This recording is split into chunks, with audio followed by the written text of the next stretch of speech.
জমিন আল্লাহ বানাইছেন কুন ফায়াকুন বইলা, কিন্তু আমারে আপনারে আল্লাহ পাক কুন ফায়াকুন বইলা বানায় নাই।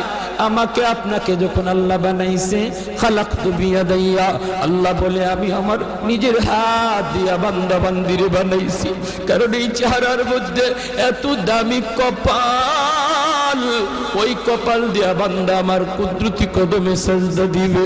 এই কপালটার এত দাম, এই কপাল কুন ফায়াকুন বললে হয় না, এই কপাল ফেরেশতাদের হাতে বানাইলেও হয় না, আমি আল্লাহ নিজের হাতে বানাইছি। আল্লাহ পাক কই আমি আল্লাহও দেখি জমিনে কেমন অন্যায় হয়, অত্যাচার কেমন জুলুম হয়, জমিনে কেমন অন্যায় হয়, অত্যাচার হয়, কেমন জুলুম হয়, কেমন গুনাহ হয়, আমি আল্লাহ দেখতেছি, আমি আল্লাহ দেখতেছি।